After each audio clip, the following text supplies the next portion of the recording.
Just now লেকমলের বাইরে রয়েছি। ভূত বাংলা দেখলাম অনেকদিন পরে, প্রিয়দর্শন আর অক্ষয় কুমারের কোলাবোরেশন। তো কিরকম হলো? তারা কি এবারেও আগের মতো ম্যাজিক ক্রিয়েট করতে পারলো নাকি পারলো না? চলুন সেটা জেনে নেওয়া যাক। তো এখানে যদি গল্প সম্পর্কে বলি, আপনারা ট্রেলার টিজারের মধ্যে যতটুকু দেখতে পেয়েছেন ওটাই হচ্ছে প্রেমাইস গল্প। এর থেকে আপনাদের কিছু আমি বলবো না। এর থেকে বেশি আপনাকে জানতে হলে আপনাকে সিনেমাটা আপনার নিকটবর্তী হলে গিয়ে দেখে নিতে হবে। এবার সিনেমার মধ্যে কি কি ভালো দিক কি খারাপ দিক রয়েছে। আমার জন্য সিনেমার মধ্যে কিছু ভালো দিক রয়েছে এবং কিছু খারাপ দিক রয়েছে। কি ভালো দিক রয়েছে? প্রথম কথা হচ্ছে যে এখানে কিন্তু কমেডি আপনার জন্য অনেক জায়গাতে ওয়ার্ক করে। দেখুন এখানে কিন্তু কমেডির মধ্যে আহ পুরোনো কিছু কমেডি কিন্তু যেগুলো আপনি প্রিভিয়াসলি দেখেছেন, যেমন যে ব্যান্ডার এরকম যে কিছু কমেডি বা ভুলভাল কিছু জিনিসপত্র কমেডি দেখেছেন, সেগুলো এখানে আপনি দেখতে পাবেন। সেগুলো আপনি কিন্তু খুব ভালো করে কিন্তু ওয়ার্ক করবে। তো কমেডি এখানে খুব ভালো স্ট্রং রয়েছে ওভারঅল লেভেল দেখতে গেলে। দ্বিতীয়ত হচ্ছে যে আহ, এই ছবির মধ্যে কিন্তু পারফরমেন্স কিন্তু খুব ভালো ভালো রয়েছে। অক্ষয় কুমার বলি, পরেশ রাওয়াল, রাজপাল যাদব, তারা কিন্তু প্রত্যেকে এখানে কিন্তু খুব ভালো সাপোর্ট কিন্তু লিঙ্ক করেছে। মিথিলা পালকার, যিশু সেনগুপ্ত, মাইকেল হবে, তাদের কাছে কিন্তু বলবো যে যথাযথ মোটামুটি ডিসেন্ট বলা যেতে পারে। তারা যে খুব বেশি স্পেস পেয়েছে তা বলা যায় না, তবে তারা তার জায়গায় কিন্তু বলবো যে ডিসেন্ট কাজ করেছে। সিনেমাটা টেকনিক্যালি বলবো যে ডিসেন্ট, খারাপ নয়। কিছু সমস্যা আছে বাট সেটা ওকে, ঠিক আছে। ওভারঅল টেকনিক্যালি সিস্টেম কিন্তু খারাপ নয়। আচ্ছা, এখানে যেটা ভালো বিষয় হচ্ছে যে আপনারা দেখবেন এই যে ম্যাডকের সিনেমাগুলোতে কি হয়, আহ মানে ধরুন বলছে হরর কমেডি, কিন্তু হররের মধ্যে কিন্তু সেখানে কিন্তু কমেডি চলতে থাকে। সেখানে হরর কমেডি কিন্তু হয় না। এখানে ফার্স্ট একটা কমেডি হচ্ছে, সেকেন্ড হাফে ছবিটা ক্যারেক্টার সিরিয়াস হররের মধ্যে যখন ঢুকছে তখন সেখানে কিন্তু হরর সিন গুলোকে কিন্তু মানে হররের মধ্যে ট্রিট করে, সেগুলো সিরিয়াসলি ট্রিট করে, সেগুলো কিন্তু ভালো লাগে। এবং সেকেন্ড হাফে গিয়ে যে ব্যাক স্টোরিটা আছে, আচ্ছা ইন্টারভাল ব্লকটা কিন্তু বলবো ওটা বেশ ভালো ছিল। আচ্ছা, সেকেন্ড হাফে যখন ব্যাক স্টোরিটা আসে বলবো সেটা কিন্তু আপনাকে মজা দেবে, সেটা কিন্তু বেশ ভালো ইন্টারেস্টিং। ব্যাক স্টোরিটাকে বাদাসের যে কে ছিল না ছিল সেটা কিন্তু ইন্টারেস্টিং। তো সেটা কিন্তু অবশ্যই কিন্তু ভালো। এবং ক্লাইম্যাক্সটা বললো যে সেটা কিন্তু বলবো বেশ ভালোই। শেষে টুইস্ট আসে, টুইস্ট গুলো কিছু টুইস্ট থাকে, সেগুলো কিন্তু বলবো যে বেশ ভালো। এবং সেই টুইস্টটা কিন্তু বলবো বেশ ভালো, মানে ছবিটা যেটা শেষ হয়েছে কিন্তু আপনাকে কিন্তু মানে মজা দেবে আর কি। তো ছবিটা যদি আমি দেখি, ওইটা কিন্তু ওভারঅল কিন্তু যথেষ্ট কিন্তু আপনাকে এন্টারটেইনমেন্ট কিন্তু প্রোভাইড কিন্তু করে। তো ছবির মধ্যে এইগুলো ছিল হচ্ছে পজিটিভ দিক। এবারে ছবির আমি নেগেটিভ দিক হচ্ছে, প্রথম কথা হচ্ছে যে ছবিটার রান টাইম অনেকটা বড় হয়ে গেছে। আহ, এই ছবিটার মধ্যে অনেক জায়গাতে কমেডি ওয়ার্ক করে না।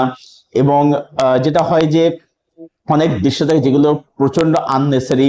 এখানে যে ব্যাক স্টোরি দেখায়, যে সেকেন্ড বাদাসের ব্যাক স্টোরিটা, সেই ব্যাক স্টোরিটা ভালো হলো। সেটা কিন্তু যথেষ্ট ড্র্যাগ বলে আমার মনে হয়েছে, সেটা আরো বেশি কিছু শার্প করা যেতে পারতো। এটা আমার কোথাও গিয়ে মনে হয়েছে। তার সঙ্গে সঙ্গে এখানে বলবো যে এই যে অমিতাভ অক্ষয় কুমারের প্রেমী যে ট্র্যাকটা, সেটা মানে আমার জন্য ওয়ার্ক করেনি বেসলেস থাকে, এবং দুজনকে মানে করে ভালো মানায়নি। মানে দেখে হঠাৎ করে কোনো দাদার বোন বলে মনে হচ্ছে, তাদেরকে কাপল বলে একদম মনে হয় না, সেই ফিলটা একদম পাওয়া যায় না। আর তারপরে যেখানে যে টাবু রয়েছে, এবার টাবুকে দেখে মানে আমি বুঝলাম সত্যি যে টাবুর মধ্যে একজন অভিনেত্রী কেন এই চরিত্রটা করতে গেল।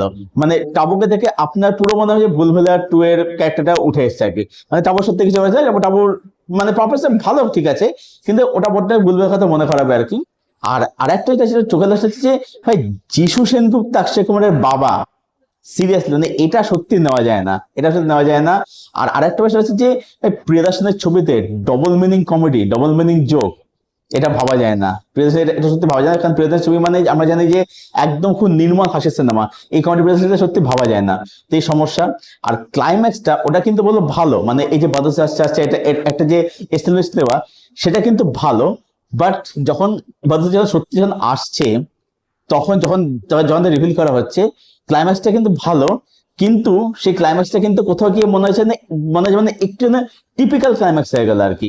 তো ওভারঅল যদি সব মিলে যদি বলি, তাহলে বলবো যে ভূত বাংলা এই ছবিটা কোনো এক্সট্রাঅর্ডিনারি সিনেমা নয়, কিন্তু এই ছবিটা একদম যে খারাপ ছবি একদম দেখা যায় না সেরকম ছবিও কিন্তু নয়। এটা একটা ডিসেন্ট টাইম পাস সিনেমা, একবার দেখার জন্য এটা ঠিক আছে। তো সব মিলে আমি এই ফিল্মটাকে রেট করলাম 7/10। এটাই ছিল আমার রিভিউ ভূত বাংলা এই সিনেমাটাকে কেন্দ্র করে। যারা দেখেন দেখবেন বলে প্ল্যান করছেন, হ্যাঁ চলে আসুন হলে, নিকটবর্তী দেখুন, এনজয় করবেন, ভালো লাগবে দেখতে। তবে প্রিয়দর্শন অক্ষয় কুমার এই যে কোলাবোরেশন, এদের প্রিভিয়াস ছবি থেকে আপনারা যে এক্সপ্রেশন রেখে দেখতে আসবেন সেটা করবেন না, সেই এক্সপ্রেশন রাখবেন না, তার থেকে এক্সপ্রেশন একটু কমিয়ে নিয়ে আসবেন, তাহলে হতাশ হতে হবে না। তো ছবিটা আমাদের রিসেন্টলি ওয়ার্ক করেছে, এটা ছিল আমার রিভিউ ভূত বাংলা সিনেমাটাকে কেন্দ্র করে। যারা দেখেন চলে আসুন, দেখুন, দেখে জানাবেন কমেন্ট করে কিরকম লাগলো।